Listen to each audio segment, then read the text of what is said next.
আচ্ছা মেয়েরা, আমরা অমরনাথ পড়ছিলাম সিস্টার নিবেদিতার লেখা। আমরা এখান থেকে শুরু করব। দ্য স্বামী had observed every right of the pilgrimage. Swamiji প্রত্যেকটা আচার অনুষ্ঠান, তীর্থযাত্রার প্রত্যেকটা আচার অনুষ্ঠান পালন করেছিলেন অ্যাজ হি কেম অ্যালং, তিনি যখন ওই তীর্থযাত্রায় আসছিলেন। He had told his beads, তিনি তার ওই যে পুঁতির মালা সেগুলো জপ করছিলেন। কেপ্ট ফাস্ট, উপবাস করেছিলেন।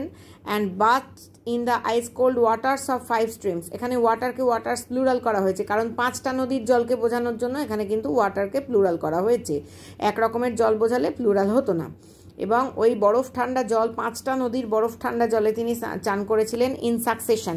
সাকসেশন কথার অর্থ হলো পরপর। Crossing the river gravels on our second day. এবং যখন তিনি ওই পার হচ্ছিলেন, রিভার গ্র্যাভেলস বলতে নদীগর্ভ, নুড়ি বেছানো যে নদীগর্ভগুলো তিনি পার হচ্ছিলেন সেই সময়, দ্বিতীয় দিনে। And now as he entered, এবং তারপরে যখন তিনি প্রবেশ করলেন, কোথায় প্রবেশ করলেন? As he entered the cave, যখন তিনি ওই গুহায় প্রবেশ করলেন, ইট সিমড টু হিম, তার মনে হলো, as if he saw Shiva made visible before him, তার মনে হলো শিব যেন তার সামনে দৃশ্যমান হয়ে উঠেছেন বা আবির্ভূত হয়েছেন। অ্যামিডস্ট দ্য বুজিং বা বাজিং, ওই কোলাহলের মধ্যে, সোয়ার্মিং নয়েজ, হট্টগোলের মধ্যে, বুজিং বা বাজিং মানে হচ্ছে গুঞ্জন, সোয়ার্মিং নয়েজ কোলাহল বা হট্টগোল, অফ দ্য পিলগ্রিম ক্রাউড, ওখানে উপস্থিত যে সমস্ত তীর্থযাত্রীরা ছিল সেই তীর্থযাত্রীদের ভিড়ের হইচইয়ের মধ্যেও। And the overhead fluttering of the pigeons, এবং মাথার ওপরে ঝটপট করছিল, ডানা ঝটপট করছিল যে পায়রাগুলো, তার মধ্যেই হি নেল্ড, তিনি হাঁটু গেড়ে বসলেন। অ্যান্ড প্রস্ট্রেটেড 2 or 3 টাইমস, এবং মাথা ঝুঁকে প্রণাম করলেন 2 অথবা 3 বার। আননোটিসড, সবার অলক্ষ্যে। অ্যান্ড দেন, এবং তারপরে। অ্যাফ্রেড, ভয় পেলেন। লেস্ট ইমোশন মাইট ওভারকাম হিম, পাছে আবেগ তাকে সম্পূর্ণ আবেগ তার সম্পূর্ণ দখল নেয়, বা আবেগ তাকে পাছে অতিরিক্ত পরিমাণে অভিভূত করে ফেলে। হিরোজ, সেই ভয়ে তিনি উঠে দাঁড়ালেন। অ্যান্ড সাইলেন্টলি উইথড্রিউ, এবং নিঃশব্দে তিনি নিজেকে মানে কি বলবো, নিজেকে উইথড্র করে নিলেন আর কি, অর্থাৎ নিজেকে ওখান থেকে সরিয়ে নিলেন, নিঃশব্দে চলে গেলেন। হি সেড, তিনি বললেন, আফটারওয়ার্ডস, পরবর্তীকালে, that in these brief moments he had received from Shiva the gift of Amar. Amarnath কথাটা এসছেই অমর থেকে, অমর অর্থাৎ চিরজীবী, যে চিরজীবন লাভ করে যে। পরবর্তীকালে তিনি বলেছিলেন, এই সংক্ষিপ্ত মুহূর্তগুলোর মধ্যে তিনি শিবের কাছ থেকে সেই উপহার পেয়েছিলেন, অমরত্বের উপহার পেয়েছিলেন। নট টু ডাই, যে তিনি কখনো মারা যাবেন না। আনটিল হি হিমসেলফ হ্যাড উইলড ইট, যতক্ষণ পর্যন্ত না তিনি নিজে সেটা চাইছেন। ইন দিস ওয়ে পসিবলি, এইভাবেই সম্ভবত, ওয়াজ ডিফিটেড অর ফুলফিলড দ্যাট প্রেজেন্টিমেন্ট, তিনি এইভাবেই হারিয়ে দিয়েছিলেন অথবা পূরণ করেছিলেন সেই খারাপ কিছুর পূর্বাভাসকে। প্রেজেন্টিমেন্ট কথার অর্থ হচ্ছে খারাপ কিছুর পূর্বাভাস। Which had haunted him from childhood, যেটা তাকে ছোটবেলা থেকে বিচলিত করতো। কি খারাপ, কিসের পূর্বাভাস ছোটবেলা থেকে তাকে বিচলিত করতো? That he would meet with death, তার মৃত্যুর সঙ্গে সাক্ষাৎ হবে বা তার মৃত্যু হবে।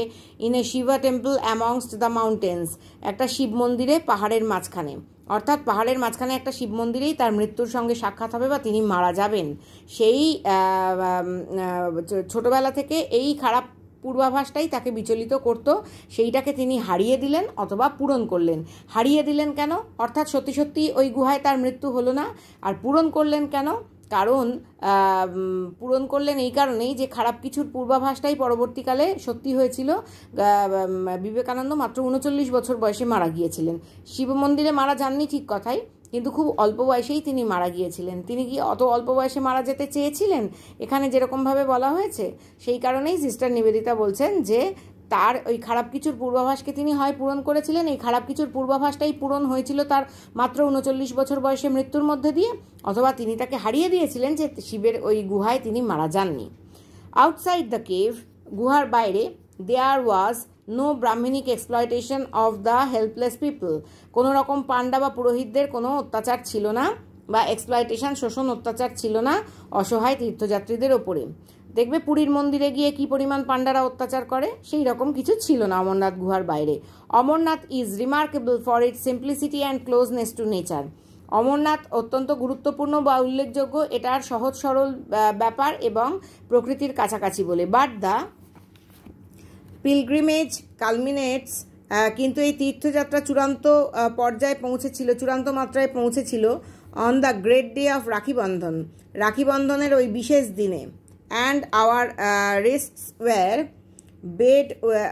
wrists were tied with the red and yellow threads of that sacrament, এবং আমাদের হাতগুলো ভরে উঠেছিল লাল এবং ওই হলুদ সুতোয়, থ্রেডস মানে সুতো, অফ দ্যাট স্যাক্রামেন্ট এই ধর্মীয় অনুষ্ঠানের।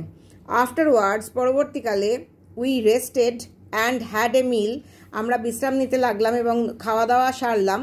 অন সাম হাই বোল্ডার্স, কিছু উঁচু উঁচু পাথরের ওপর, বিসাইড দ্য স্ট্রিম নদীর ধারে অবস্থিত কিছু উঁচু পাথরের ওপর, before returning to our tents আমাদের তাঁবুতে ফিরে আসার আগে।